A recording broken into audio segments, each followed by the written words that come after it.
The US and China are seemingly tearing the global economy apart, or at least they're reshaping the global economy. Many small countries are finding themselves having to scramble.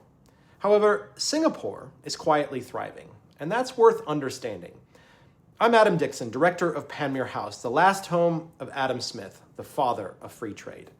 I just spent some time in Singapore, and what I found challenges some of the assumptions driving the current debate about where the global economy is heading. The conventional view goes something like this. The world is splitting into two blocks. You're either in the US orbit or in the Chinese orbit.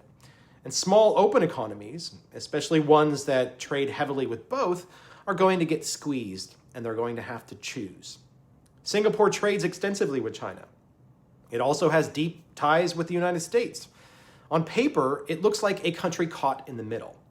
But here's what I found when I was there. The people running businesses in Singapore, the government, aren't necessarily losing sleep over this binary. In fact, many of them see the current moment as an opportunity. The question isn't whether Singapore will have to choose. The question is why it may never have to. Singapore's neutrality isn't a diplomatic pose. It's a business model, and it's been working for decades. Think about what Singapore actually offers the world. It's a stable, rules-based, low-corruption environment with world-class legal infrastructure, a deep talent pool, and a location at the heart of Southeast Asian trade routes. It doesn't produce much in way of natural resources. It doesn't have any. It doesn't have a domestic market that is of size. What it has is reliability. And here's the key insight. That reliability has value precisely because the world is uncertain. When businesses are navigating a fractured geopolitical landscape, they need somewhere they can operate that isn't subject to sudden policy reversals, arbitrary enforcement, or political interference. Singapore is that place. The US-China tension hasn't undermined Singapore's value proposition. In many ways, it's amplified it. Multinationals that used to spread their Asian operations across multiple hubs are consolidating places they trust. Singapore keeps making that shortlist. This shift became visible when Hong Kong's political situation changed. For decades, Hong Kong was one of the go-to neutral hub for Western companies wanting to access Asian markets, in particular China. That perception changed after 2020. The outside world, particularly in the US and Europe, no longer sees Hong Kong as a separate neutral space. They see it as China. Singapore didn't poach those companies. It didn't have to. The geopolitical situation delivered them. Regional headquarters, financial operations, legal structures, they started moving. And Singapore has absorbed them almost naturally because it had spent decades building exactly the kind of environment those companies were looking for. That's not luck, that's strategic positioning paying off. When I was in Singapore, someone said something to me that stuck. I asked, what's Singapore's real competitive advantage? And what is it in the long run? The answer was simple. He said, it's in our DNA. We are a trading hub, and we always have been.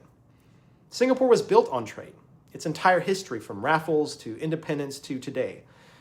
It's the story of a place that made itself indispensable to global commerce by being more reliable, more open, and more trustworthy than the alternatives. Now, I did hear one genuine concern while I was there. Some people worry that Singapore isn't leaning hard enough into innovation, that in the age of AI and deep tech, it risks being left behind by countries that are investing aggressively in building new industries from scratch. It's a fair question, but I think it misunderstands Singapore's model. Not every country needs to be a Silicon Valley. Singapore's value isn't in disruption, it's in dependability. And in a world where businesses desperately need a safe, stable place to operate in Asia, dependability is worth a great deal. But here's my honest view. Coming from someone who works every day in the tradition of Adam Smith, I don't think the US-China confrontation ends in permanent decoupling. Trade works. It always has. The economic incentives pulling the US and China towards some kind of accommodation are enormous. And I believe we'll see some form of that over the coming years. But, and this is the important part, that doesn't diminish Singapore's story. Singapore's value proposition doesn't depend on geopolitical tension persisting. It predates the tension, and it will outlast it. Whether the world is fragmenting or integrating, businesses need a hub they can trust in Asia. Singapore has spent 50 years making sure that hub is them. So, will Singapore have to choose between the US and China?